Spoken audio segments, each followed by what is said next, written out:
오늘 이사야 5장 말씀을 보게 된 동기는 한 가지는 수주 전에 이사야서 5장 1절부터 7절까지 말씀을 금요 찬양 예배에서 제가 전한 적이 있었습니다. 그래서 이번 수요 예배 때 어떤 말씀을 전할까 하다가 그것에 이어서 전하고 싶은 마음이 있었고요. 그리고 이사야서는 여러분 잘 아시는 대로 선지서의 말씀인데 저희가 사는 세상, 저희가 사는 시대에 하나님께서 선지자들을 통해서 어떤 말씀을 선포하시고 또 책망하시기도 하시고 또 소망을 전해주시는지 저희가 살고 있는 환경에 참 잘 맞는 말씀이라 생각이 되어서 오늘 말씀을 전하게 되었습니다. 5장 8절 전에 나오는 그 1절부터 7절 말씀까지 생각해 보시면 여러분 잘 아시는 말씀인데요. 하나님께서 이스라엘 백성 또 유다 백성을 포도원으로 비유하시면서 하나님께서 어떻게 그토록 지극정성으로 돌보셨는데도 불구하고 그 포도나무들이 좋은 포도를 맺지 않고 들포도를 맺었던 것, 그것 때문에 하나님께서 어떻게 내가 너에게 더 잘해줄 수 있었느냐라고 한탄하시며 호소하시는 모습이 보여집니다. 그래서 하나님께서 그들의 죄악에 합당하게 황폐하게 하실 것을 얘기하고요. 또 7절 말씀해 보시면 무릇 만군의 여호와의 포도원은 이스라엘 족속이요 그가 기뻐하시는 나무는 유다 사람이라. 그들에게 정의를 바라셨더니 도리어 포악이요 그들에게 공의를 바라셨더니 도리어 부르짖으며도다 라고 말씀하시면서 하나님께서 바라셨던 의로움 또 그 백성 가운데 있어야 하는 공의, 이런 것들을 하나님께서 받지 못하시고 오히려 이스라엘 백성들이 또 유다 백성들이 포악한 모습, 또 이웃을 착취하는 모습, 그런 것들을 보면서 어떻게 나쁜 열매들을 맺었는지 오늘 5장 말씀을 시작하시면서 그렇게 말씀하십니다. 오늘은 저희가 8절 말씀부터 보면서 그러면 구체적으로 조금 더 한 걸음 더 나아가서 구체적으로 어떤 들포도들이 있었는지, 하나님이 진노하셨던 그 죄악들은 과연 무엇이었는지 조금씩 이제 들어가게 되는데요. 어떤 죄들이 왜 죄악인지, 다시 말해 하나님께서는 어떤 분이시길래 그런 죄악들을 미워하시고 그 반대에 어떤 의로움들을 하나님께서 원하시는지, 그런 것들을 좀 더 구체적으로 본문을 가지고 보면서 저희가 계속 마음속에 저희 자신에게 적용해 보았으면 좋겠습니다. 내 삶 속에서는 하나님이 원하시는 그런 좋은 포도 열매들이 있는가? 하나님이 나에게 어떤 것들을 원하시는데 그런 것들을 맺지 않고 혹시 하나님이 화내실 만한 그러한 들포도를 맺고 있는 것은 혹시 있지 않은가? 유다 백성들이 맺었던 그런 것들이 나에게 혹시 발견되는가? 그런 성찰하는 생각을 하시면서 본문을 살펴보시기를 바랍니다. 우리는 우리 자신의 죄가 과연 무엇인지를 살펴볼 필요가 있습니다. 어떤 죄에 어떤 죄악스러움 때문에 어떤 심판이 일어났는지 또는 일어날 수 있는지 살펴볼 필요가 있습니다. 여러분 몇 번 전에 한번 말씀드렸던 것 같은데요. 혹시 남편이나 아내가 서로에게 잘못했다는 걸 깨닫고 여보 미안해 라고 하면 그 상대방은 뭐라고 보통 얘기하죠? 제가 할 말을 대신해 주셨어요. 뭐가 미안한데? 하나님의 심정을 좀 이해해 보셨으면 좋겠습니다. 그냥 하나님 잘못했습니다, 회개합니다, 용서해 주세요 이렇게 나오는 것으로는 불충분하다는 것이죠.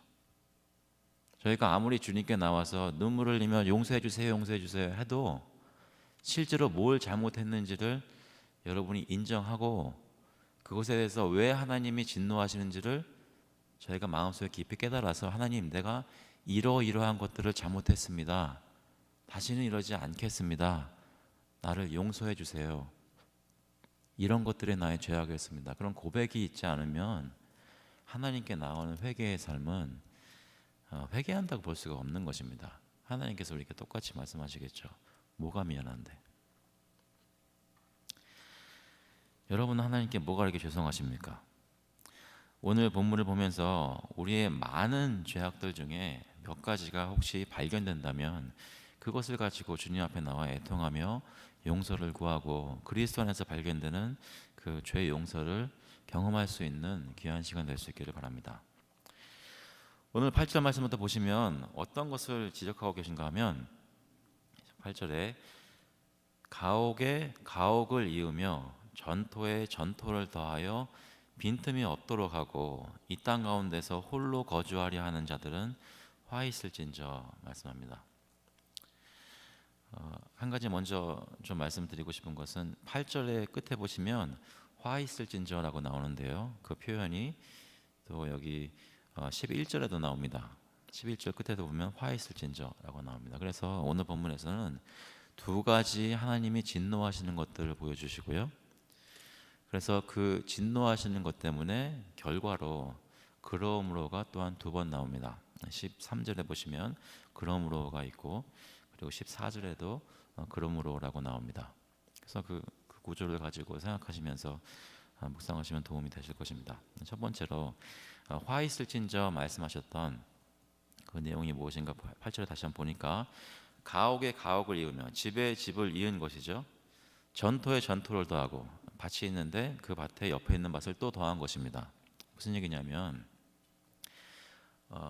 집이 없던 곳에 새로운 집을 만드는 것이라기보다는 다른 사람들이 살고 있는 다른 집을 이렇게 여러 가지 방법을 통해서 빼앗아서 그 집을 허물고 그 땅에다가 내가 혼자 살 집을 크게 짓는 것입니다. 그러니까 황무한 곳에 가서 개척하면서 그 땅을 기간하여 새롭게 건물들을 짓는 것이 아니라 이미 다 살고 있는데 이웃들이 살고 있는데 그 이웃들을 여러 가지 모습으로 착취해서 그들의 재산을 빼앗고 그들을 쫓아낸 후에 그 집을 허름한 집을 허물고 내가 살 좋은 집을 만드는 것입니다. 무슨 말씀인지 아시겠죠? 그것이 가옥에 가옥을 잇는다는 것의 뜻입니다. 전토도 마찬가지겠죠. 황무한 땅을 새롭게 개발해서 또다시 밭을 만들어가는 확장하는 모습이 아니라 이미 다른 이웃들이 거기서 밭을 갈면서 살고 있는데 그들에게서 밭을 빼앗아서 내 밭으로 만들어서 나는 이렇게 밭이 크게 있다라고 하는 것입니다. 그러니까 8절에 이렇게 얘기합니다. 이 땅 가운데서 홀로 거주하려 하는 자들은 화 있을진저. 어떤 사람이 왜 이렇게 할까요? 왜 남의 것을 빼앗아서 자기 것을 만들까요? 단순하게 생각하자면 쉽게 말해서 욕심입니다. 욕심. 나 혼자 가지고 싶은 것입니다. 여러분들 아이들 보시면 그냥 저희 아이들 얘기하겠습니다. 저희 아이들 보면 굉장히 원통하게 울 때가 있어요. 언제 원통하게 우냐면 그거 내 건데 왜 네가 가져가냐는 거죠. 내 건데. 그러면은 그 다른 아이는 또 이유가 있으면 오늘은 내가 먼저 발견했다는 거예요. 그러니까 자기 거라는 거예요. 근데 이 아이는 원래 내가 선물 받은 것이라는 것입니다. 그러니까 그건 내 거라는 거예요. 저의 생각에는 그냥 시간 정해서 10분씩 나눠서 놀면 될 텐데 그렇게 생각 안 합니다. 아이들에게 발견되는 그런 내 거, 욕심, 이것이 성인들에게도 겉으로 잘 포장해서 많이 나타납니다. 이웃에게 분명히 주신 것인데 이웃이 즐기라고 누리라고 하나님께서 그들에게 기업으로 주신 것인데 그들이 약간 힘들 때 오히려 도와주기보다는 그들의 것을 기회를 보아서 빼앗는 것입니다. 남이 어려울 때 그들이 가진 것을 내 것을 만드는 것이죠.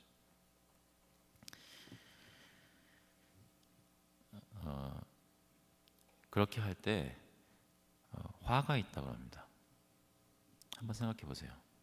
하나님께서 그냥 두지 않으시고 진노하신다고 하십니다.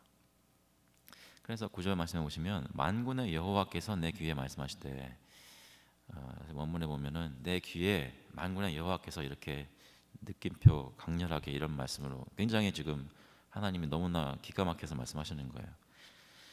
정령이 허다한 가옥이 황폐하리니 크고 아름다울지라도 거주할 자가 없을 것이며. 무슨 얘기입니까? 그렇게 내가 누리고 즐기려고 큰 집을 남의 거 빼앗아서 만들었는데 하나님께서 진노하시고 심판하시면 거기서 그 사람이 쫓겨날 것이라는 말씀입니다. 그뿐만 아니라 밭도 마찬가지죠. 10절에 보시면 열흘가리 포도원에 겨우 포도주 한 바트가 나겠고 한 호멜의 종자를 뿌려도 간신히 한 에바가 나리라 하시도다. 열흘가리 포도원이라는 그 밭의 크기는 그 황소가 10마리가 하루 종일 가를 만한, 그래서 요즘 단위로 말하자면 10에이커 정도 되는 것입니다. 엄청난 땅이죠. 그런데 거기서 나는 포도주가 한 바트라고 하는 것은 6갤론입니다. 6갤론 아시죠? 갤론, 그 우유 갤론병 6개. 황소가 열흘 동안 갈아야 하는 밭에서 포도주가 그런 거 6병 나온다는 것이죠. 무슨 얘기입니까? 그 풍요롭다는 밭들이 소출이 너무나 빈약하게 되어서 아무런 쓸모없는 땅이 되어버린다는 것입니다. 한 호멜의 종자를 뿌려도 간신히 한 에바가 나리라. 에바가 10개 모이면 한 호멜입니다. 그러니까 씨는 잔뜩 뿌렸는데 그것의 10분의 1도 다시 거두지 못한다는 것이죠. 하나님께서 그 유다 백성들의 욕심을, 다시 말해 유다 백성 가운데 그 재물을 가진 자들에게 경고하시는 것입니다. 재물을 가진 것 자체에 대해서 성경은 절대로 나쁜 것이라 말씀하지 않으십니다. 오히려 하나님께서 복 주시는 모습을 재물을 통해서 보여주시는 것으로 많이 표현이 됩니다. 하지만 또 굉장히 많은 곳에서 재물을 가진 자들이 이웃에게서 빼앗고 그 재물에 욕심을 부리며 그것을 자신의 우상 삼는 것을 크게 정죄하십니다.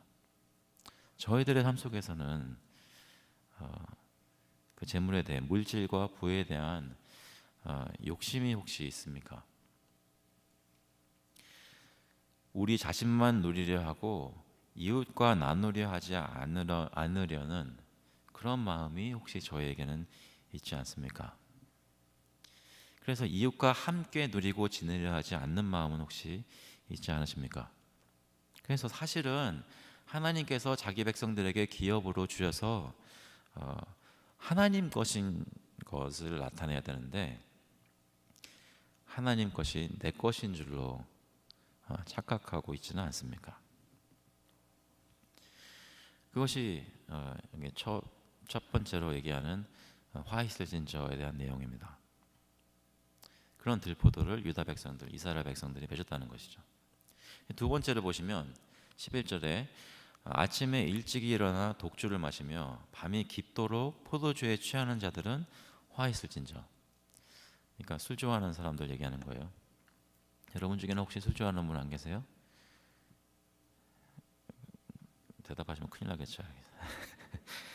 근데 이 독주라는 것이 강한 스트롱 드링크인데요. 이것을 마시는 이유는 그 술에 의해 영향을 받고 쾌락에 들어가기 위함입니다. 이것을 마셔서 내가 취하게 되면 내 기분이 좋아지고 즐길 수 있게 된다는 것입니다. 그런데 이러한 사람들의 삶이 그냥 열심히 사는데 좀 쉬는 시간에 잠깐 홀짝홀짝 이게 아니고 사는 삶 자체가 이 향락과 즐거움, 쾌락을 위해서 사는 것을 얘기합니다. 사는 목적이 포도주를 마시는 것이 되어버렸어요. 그래서 병을 저희가 표현을 술병을 달고 산다라고 얘기하죠. 여기 보면 아침에 일찍이 일어나 독주를 마시며 밤에 깊도록 포도주에 취하는 자들은 화이트를 진저. 아침부터 밤까지 술만 마시는 거예요.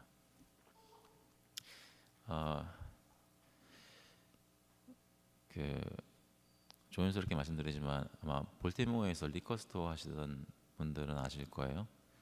그 동네에 그런 사람들이 있습니다. 병을 달고 살아요. 그래서 리커스토어가 문을 이제 아침에 여는데 줄 서 있대요. 이렇게 아침에 새벽같이 나와서 새벽기도 나가는 게 아니고 새벽같이 리커스토어 앞에 서 있는 거예요. 성경 말씀이 사실이니까 아침에 일찍 일어나서 독주를 마셔야 되니까 밤 늦게까지 술 사려고 한답니다. 술에 대한 것만은 아니에요. 다른 그 어떤 우리에게 즐거움을 주는 쾌락을 주는 그 다른 어떤 것도 이렇게 쓰임 받을 수 있습니다. 제가 대학교 때 제가 2학년 때부터 남자애들 저까지 합해서 6명이 같이 살았는데요. 권장하지 않습니다. 아주 이상해져요. 굉장히 아주 그런데 걔네들이라고 말할 수 있어요. 저는 안 했으니까. 그때 아이들이 저희 세대 이제 이사 아이들이 어떤 걸 좋아했냐면 이제 컴퓨터 게임을 좋아했는데 컴퓨터 게임에 그 풋볼 게임이 있습니다. 근데 저는 다행히 이제 15살 때 미국에 와서 그 풋볼에 대해서 그 엄청난 그 디자이어가 생기지 않았습니다. 그러니까 왜 요즘도 슈퍼볼 하면은 다 쉬잖아요. 그래도 조금 배워서 이제 슈퍼볼 하면은 보면 재밌나 보다 이런 정도지 그게 왜 그렇게 재밌는지를 잘 배우지 못했어요. 근데 그 풋볼 게임을 하려고요. 아이들이 이제 아침 제 룸메이트들이 늦게 일어나는데 늦게 일어나 부시시한 모습으로 먼저 그 게임기에 가요. 그래서 아침을 그 게임을 하면서 시작합니다. 그러다가 시간 맞춰서 클래스 갈 수 있을 때가 되면 가기도 하지만 때로는 안 가고 게임을 합니다. 대학생들이. 그러다가 이제 각자 이제 학교 다 끝나고 돌아와서 서로 교제를 어떻게 하냐면 서로 게임을 해요. 밤늦게까지. 그게 저희 6명이 살면서 1층과 2층에 방 3개씩 해가지고 살았는데 1층에도 게임할 수 있는 텔레비가 있었고 2층에도 있었어요. 그래서 1층에서 하다가 방해된다 싶으면 2층 가서 하는 거예요. 여러분이 가지고 있는 어떤 좋은 취미가 있을 것입니다. 좋은 취미가 여러분이 조심하지 않으시면 여러분의 삶을 이렇게 삼켜버릴 수 있어요. 취미가 아니라 어떤 일이 될 수도 있습니다. 건전한 일이 될 수 있습니다. 그런데 좋은 일도 여러분이 조심하지 않으면 여러분에게 즐거움을 주는 것에 그런 우상을 삼아버리면 여러분을 삼켜버릴 수 있습니다. 아침부터 밤까지 매일매일 삶의 목적이 그것이 돼버리는 거예요. 그 사람들이 어떻게 포도주를 마시며 잔치를 했냐면 12절에 보시면 그들이 연회에는 수금과 비파와 소고와 피리와 포도주를 갖추었어도, 그러니까 자신의 센스를, 자신의 감각을 즐겁게 할 만한 모든 것을 다 갖추는 것입니다. 노래 부르는 사람도 부르고 악기 연주하는 사람도 부르고 끝에 가서는 꼭 포도주를 갖추고. 그런데 이 아이러니한 것은 하나님이 진노하시는 것은 뭐냐면 포도주 자체가 나쁘다는 것이 아니라 그런 것에 자신의 감각을 젖게 하면서 정작 여호와께서 행하시는 일에는 무감각하다는 것입니다. 여기 보면 여호와께서 행하시는 일에 관심을 두지 아니하며, 하나님이 무슨 일을 하시는지는 보이기는 보입니다. 그런데 관심을 두지 않습니다. 왜냐하면 나의 관심사는 나를 지금 즐겁게 해줄 수 있는 포도주이기 때문입니다. 그의 손으로 하신 일을 보지 아니하노다. 시간이 지나면서 점점 못 보게 됩니다. 하나님께서 자기 백성 가운데 어떠한 일들을 하고 계신데 그 일들을 통해 자신의 영광을 구하시고 자신을 즐거워하는 것을 하나님의 백성에게서 구하시는데, 하나님으로 즐거워하는 것이 아니라 포도주로 즐거워하고 다른 것들로 우상을 삼아서 즐거워하는 것에 빠져있는 유다 백성들이 하나님을 즐거워하는 것을 잊어버리게 된다는 것이죠. 여러분이 가지고 있는, 여러분이 즐겁게 느끼는 그 쾌락이 여러분이 쾌락만 추구하는 삶으로 혹시 변해가고 있는 모습은 있지 않습니까? 쾌락, 즐거움이 나쁜 것이 아닌데도 불구하고 그것을 나의 하나님으로 만들어서 하나님 대신 내가 즐겨하는 나의 삶의 목적으로 삼은 것은 혹시 있지 않습니까? 그래서 모든 관심이 내가 좋아하는 것에만 있지는 않습니까? 반대로 하나님이 하시는 일에는 관심이 없지는 않으십니까? 그런 얘기가 있다고 하죠. 어떤 분이 골프를 너무 좋아하는데 교회에 와서 예배 드릴 때 모든 것이 다 골프로 보이는 거예요. 사람 머리가 골프공으로 보이는데요. 넓은 곳이 이렇게 막 이렇게 필드로 보이는 거죠. 어떤 분들은 드라마 참 좋은 거예요. 제가 다시 한번 말씀드리지만 드라마 참 좋은 겁니다. 그런데 드라마를 우상으로 삼아버리면 기도할 때 독촉하여 주시옵소서 하고 나오게 되는 거예요. 왜냐하면 마음속에 그걸 즐거워하기 때문에. 하나님보다 여러분은 무엇을 즐거워하고 계십니까? 하나님께서 이러한 화 있을진저 하면서 욕심을 내면서 남의 것을 빼앗아서 자신의 부를 취하는 것, 부를 챙기는 것, 또 그리고 자신의 유흥과 쾌락을 위해서 독주에 빠져 있는 것, 이런 것들을 화 있을진저 하시면서 어떻게 말씀하시냐면 13절에 그러므로 내 백성이 무지함으로 말미암아 사로잡힐 것이요. 그러니까 하나님의 일에 대해서 감각이 둔하여지고 주님의 뜻이 무엇인지 모르게 된 그것으로 인해 하나님께서 하나님을 전혀 알지도 못하는 사람들에게, 그 백성들에게 포로로 사로잡혀 갈 것이라고 말씀하십니다. 그것이 실제로 역사 가운데 유다 백성에게 일어난 일인 것을 저희 잘 알고 있습니다. 하나님을 무시하고 하나님이 원하시는 하나님의 관심사는 관심이 없어 했던 그 유다 백성들, 이스라엘 백성들이 하나님을 전혀 알지 못하는 사람들에게 포로로 잡혀가 버렸습니다. 그들의 귀한 자는 굶주릴 것이요 무리는 목마를 것이라.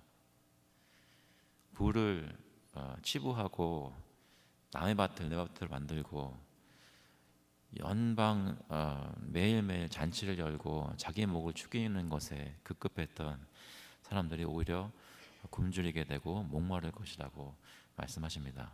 그 죄에 합당한 형벌이 일어나는 것입니다. 그러면서 14절에 보시면 무엇이라고 말씀하냐면, 두 번째 그러므로에서는 하나님께서 어떻게 완전한 심판을 이루시는지를 보여줍니다. 여기 보시면 그러므로 스올이, 음부가 지옥이라고 볼 수가 있겠는데요, 스올이 욕심을 크게 내어 한량없이 그 입을 벌린즉 그들의 호화로움과 그들의 많은 무리와 그들이 떠드는 것과 그 중에서 즐거워하는 자가 거기에 빠질 것이라. 그냥 잠깐 목마르고 마는 것이 아니라 하나님께서 모든 그 잔치에 자기의 목숨을 걸던 그 유다 백성들을 다 그 스올에게 내어준다는 것입니다. 다시 말해 자신의 식욕을 채우고 자신의 욕심을 채우기 위해서 그렇게 모든 것을 했던 사람들을 그 욕심을 채우지 못하게 만드시고 오히려 그 음부의 식욕에 먹이로 내어준다는 것이죠. 그것이 하나님께서 완전하게 심판하시는 모습입니다.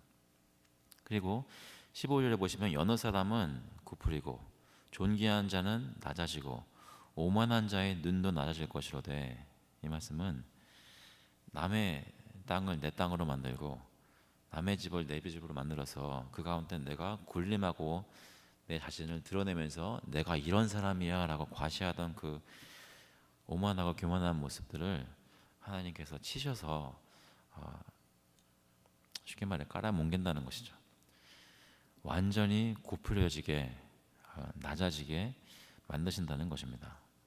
완전한 심판이 그들에게 있다는 것입니다. 하지만 반대로 하나님께서 그런 심판을 베푸시면서 그 가운데 드러나는 하나님의 모습은 높아지는 것이 나타납니다. 16절에 보시면 오직 만군의 여호와는 정의로우심으로 높임을 받으시며 라고 얘기합니다. 하나님의 백성이 사실은 하나님을 높이고 그 가운데서 하나님을 즐거워하면서 하나님의 이름이 백성 가운데 높여지면서 칭송을 받아야 되는 모습이어야 되는데, 그렇게 하지 않는 백성들을 주님께서 치시고 그 심판하시면서도 하나님께서 자기 영광을 드러내신다는 것입니다. 그러니까 하나님은 자기를 순종하시는 사람들을 통해서도 영광을 받으시고, 하나님은 거역하는 사람들도 하나님이 자신의 영광을 드러내는 일을 거스를 수 없다는 것이죠. 그래서 16절 다시 한번 보시면 오직 만군의 여호와는 정의로우심으로 높임을 받으시며, 공의라고도 볼 수 있는데요, 저스티스라고 볼 수 있는데 높임을 받으시며 거룩하신 하나님은 공의로우심을, 여기서 공의로우심은 의로우심, righteousness라고 볼 수 있습니다. 거룩하다 일컬음을 받으시리니, 얘기는 악인들을 의와 공의로 심판하시고 낮추시는 하나님은 높은 곳에서 자신을 드러내시는 것을 얘기합니다. 그래서 스스로 높이 영광 받으시는데, 그때 하나님이 누구신지 그 심판하는 가운데 드러나게 된다는 것입니다. 여러분, 하나님의 백성은 누구의 백성입니까? 하나님의 백성입니다. 그 얘기는 뭐예요? 하나님의 백성은 어디로 가든지 누구를 나타내야 돼요? 하나님을 나타내야 돼요. 하나님의 백성, 지금으로 말하자면 교회가 교회 교인들이 어디에서 무슨 일을 하든지, 교회가 어떤 사역을 하든지 그 모습을 통해서 하나님이 누구신지를 드러내야 한다는 것입니다. 하나님이 누구라고 여기 본문에서 얘기하고 계세요? 거룩하시고 의로우시고 공의롭게 피조물들 가운데 행하시는 분이라고 말씀하십니다. 그 얘기는 하나님의 백성이 가서 하나님을 순종하는 모습으로 하나님을 즐거워하면서 살면 거기 그 사람들이 사는 모습 속에 하나님은 공의로우시구나라는 것을 알 수 있는 것들이 있다는 것입니다. 그런데 하나님의 백성들이, 그 유다 백성들이 그렇게 살았는가? 그렇지 않았다는 것이죠.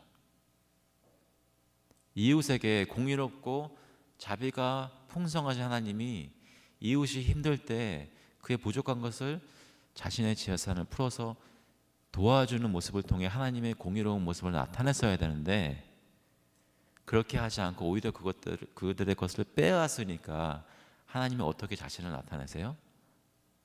그 부자를 멸망시키시고 다시 재산 재분배를 하시는 거예요. 그래가지고 공의를 나타나신다는 것입니다. 저희가 생각해 보아야 하는 것은, 하나님은 어떤 상황에서든 자신의 영광을 위해서 역사하시는데, 우리는 하나님을 감사하고 자발적으로 그를 사랑하기 때문에 그의 모습을 우리 삶 속에서 나타내면서 이웃들에게 우리가 섬기는 하나님을 증거하고 있는지, 아니면 하나님을 거역해서 얼토당토 말도 안 되는 모습으로 착취를 해서 하나님이 우리를 치심으로 세상에 하나님이 살아계시긴 살아계시는구나 이웃들이 고백하게 하는지 한번 생각해 보아야 한다는 것이죠. 그래서 하나님께서 그렇게 자신을 나타내시는데 거룩하신 하나님께서 다른 그 어떤 피조물과도 구별되시고 자신의 거룩하심을 공유하지 않으시는 그 하나님께서 하나님의 공의로우심으로 자신을 드러내시는 일이 거룩하다 일컬음을 받으시는 일들이 하나님의 심판 가운데 있다고 얘기를 하십니다. 그러면서 17절에 보니까 그때 어떤 일들이 일어나냐면 아까 말씀드렸던 재분배가 일어납니다. 부자들을 큰 집에서 다 내쫓아 버리시고 그들이 쫓아냈던 그 이웃들이 방랑자들이 다시 그 황폐한 곳에 돌아와 그 소산을 먹게 된다는 것이죠. 그래서 짐승들이 사람들 살던 곳에 와서 풀을 먹게 되고 유리하는 자들이 부자의 벌어진 밭에서 먹으리라라고 말씀을 합니다. 주님께서 공의로우신 것은 반드시 나타나게 되어 있다는 것이죠. 이 본문을 통해 알게 되는 하나님은 어떤 분이십니까? 하나님은 우리가 이웃을 사랑하고 그들과 함께 풍요로움을 나누길 원하십니다. 아멘 안 하실 거예요?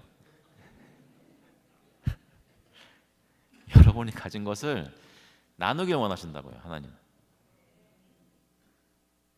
내 거야 하면서 막 통분하면서 울면서 이게 아니고 하나님이 여러분의 베푸신 것들을 나누어서 내가 즐기고 있는 그 스마일이 이 사람에게도 있기를 원하신다고. 그게 하나님이십니다. 하나님은 우리를 창조하실 이유가 전혀 없으셨는데 하나님의 형상을 닮아서 우리를 창조해 주셨고 우리로 하여금 하나님의 것들을 나누어 가져서 주님의 즐거움이 무엇인지 알기를 원하셔서 우리가 존재하는 것입니다. 그렇다면 그 하나님의 성품을 닮은 우리는 그 하나님의 형상으로 지어진 이웃들을 그렇게 보아야 하는 것입니다. 내가 가진 재능을 사용해서 내게 주신 리소스들을 사용해서 그들이 나와 함께 즐거워할 수 있게 만드는 것, 그것이 우리의 삶의 목표가 되어야 한다는 것이죠. 반대로 하나님은 우리가 하나님의 것을 내 것인 양 착각하고 다른 이들에게서 기업으로 주신 다른 이들에게서 착취하는 것을 미워하십니다. 우리가 뺏으면 하나님이 우리에게서 뺏으실 거예요. 우리는 혹시 다른 사람들에게서 뺏는 것은 없으십니까? 하나님은 자신이 거룩하신 하나님이신 것을 의와 공의를 통해 드러내시는 분이십니다. 그래서 하나님이 의로우신 것이 자기 백성들에게 공의로 적용되어 나타나는 것을 기뻐하시고요. 그 하나님은 하나님의 그러한 성품이 증거되는 것을 막는 인간의 모든 욕심을 다 깨어 부수실 것입니다. 그럼 이런 하나님을 바라볼 때 우리의 어떤 죄들이 드러납니까? 이런 하나님을 알고도 그의 은혜들을 경험하고도 나의 쾌락과 욕심만 채우고 있지는 않습니까? 하나님 사랑하는 것은 이웃을 사랑하는 것으로 나타내야 되는데 이웃을 사랑하지 않음으로써 사실상 내 마음속에 하나님을 사랑하지 않고 있다는 것을 드러내고 있지는 않습니까? 이런 비참한 하나님의 백성의 모습 속에 이 죄인들 가운데 오신 예수님은 어떻게 우리를 구원하셨습니까? 예수님은 첫 번째로 우리가 부자 되는 것을 돕기 위해 오지 않으셨습니다. 내가 하는 사업 잘 되는 것을 위해 예수님이 오신 것이 아닙니다. 내가 낳은 자식들 잘 되는 것, 좋은 학교에 가고 성공하는 것을 위해 예수님이 오지 않으셨습니다. 누가복음 12장 14절에 보니까 이르시되 이 사람아 누가 나를 너의 재판장이나 물건 나누는 자로 세웠느냐 하시고 자신의 욕심을 구하며 예수님께 요청하였던 그 사람들에게 이렇게 말씀하신 것이죠. 나는 너희들에게 물건 주려고 온 사람이 아니라는 것입니다. 예수님은 우리에게 궁핍한 자를 돕고 돌보는 것이 예수님을 섬기는 것이라고 하셨습니다. 마태복음 25장 40절 보시면 임금이 대답하여 이르시되 내가 진실로 너희에게 이르노니 너희가 여기 내 형제 중에 지극히 작은 자 하나에게 한 것이 곧 내게 한 것이니라 말씀하셨습니다. 그리고 마태복음 10장 42절에 보시면 누구든지 제자의 이름으로 이 작은 자 중 하나에게 냉수 한 그릇이라도 주는 자는 내가 진실로 너희에게 이르노니 그 사람이 결단코 상을 잃지 아니하리라 하시니라. 저희들로 하여금 세상의 가난한 자들을 돌볼 수 있게 하기 위해서, 그런 마음을 가지게 하기 위해서 예수님이 오셨습니다. 그리고 예수님께는 하나님의 뜻이, 하나님이 예수님의 관심사였습니다. 하나님의 뜻을 알고 행하기 위해 오셨다는 것이죠. 요한복음 5장 19절에 보니까 그러므로 예수께서 그들에게 이르시되 내가 진실로 진실로 너희에게 이르노니 아들이 아버지께서 하시는 일을 보지 않고는 아무것도 스스로 할 수 없나니 아버지께서 행하시는 그것을 아들도 그와 같이 행하느니라. 하나님이 어떠한 일을 하시는지 그것에 주목하시고 그 하나님의 뜻을 예수님 스스로 행하시기 위해서 이 땅에 오셨다는 것입니다. 그래서 예수님께서 하시는 일은 모두 다 하나님의 일이라고 하시는 것이죠. 그리고 이렇게 얘기합니다. 히브리서 10장 5절에 보시면 그러므로 주께서 세상에 임하실 때에 이르시되 하나님이 제사와 예물을 원하지 아니하시고 오직 나를 위하여 한 몸을 예비하셨도다. 번제와 속죄제는 기뻐하지 아니하시나니 이에 내가 말하기를 하나님이여 보시옵소서 두루마리 책에 나를 가리켜 기록된 것과 같이 하나님의 뜻을 행하러 왔나이다 하셨느니라. 형식적인 예배를 즐겨했던 예수님이 아니라 하나님의 뜻을 말씀대로 성취하고 행하기 위해서 하나님 앞에 나오셨다는 것이죠. 그 하나님께서, 그 예수님께서 무엇을 하셨습니까? 히브리서 10장 10절에 보시면 이 하나님의 뜻을 따라 예수 그리스도의 몸을 단번에 들이심으로 말미암아 우리가 거룩함을 얻노라. 그러니까 예수님을 향한 하나님의 뜻은 독생자 예수 그리스도께서 자신의 목숨을 내어 주어서 죄인들의 죄를 용서할 수 있도록, 죄인들을 다시 하나님의 백성 만들 수 있도록 하시는 그 구원의 역사를 하나님께서 예수님께 시키신 것이죠. 예수님께서 하신 일은 그 일입니다. 자신을 희생하셔서 하나님의 백성을 구원하는 것이 하나님의 뜻, 예수 그리스도의 사역이었습니다. 저희는 무엇을 기뻐합니까? 무엇을 하는 것을 기뻐하고 있습니까? 우리 마음속에 즐거움, 추구하는 삶의 목표가 하나님입니까? 하나님의 뜻을 행함입니까? 이웃을 정말로 사랑하는 것입니까? 하나님을 영원토록 즐거워하는 것입니까? 우리 자신의 삶을 한번 깊숙이 들여다보시기 바랍니다. 내가 지금 무슨 일을 하고 있는지, 내가 무엇을 추구하고 있는지, 어느 것에 시간을 많이 보내고 있는지 한번 생각해 보시기 바랍니다. 내가 열심히 일하는 것, 나의 생각을 사로잡은 그 관심사에 다른 사람들은 있습니까? 또는 하나님이 정말로 원하시는 것이 내 생각에 영향을 미치고 있습니까? 하나님께 예배를 열심히 드리는 것은 정말 그를 사랑하기 때문입니까? 그렇다면 예배를 드리면 드릴수록 예배의 대상인 하나님, 예수님과 같이 닮아져서 그가 사랑하시는 우리의 이웃들을 우리도 사랑하게 될 텐데 그런 것들은 우리에게 나타나고 있습니까? 내가 즐거워하는 나의 쾌락은 무엇입니까? 나의 궁극적인 즐거움이 하나님입니까? 아니면 다른 것들을 하나님보다 더 좋아하고 계십니까? 나는 심판의 하나님을 두려워하는 마음이 있습니까? 나를 위해 죽으신 예수님을 믿는 믿음이 나로 하여금 하나님을 더 경외하게 해서 그의 뜻을 따라 행하게 동기를 부여하고 만들고 있습니까? 아니면 그 예수 그리스도의 희생이 내가 하나님 아닌 다른 것을 원하는 것을 마음 놓고 즐기게 만드는 방패막이가 되고 있습니까?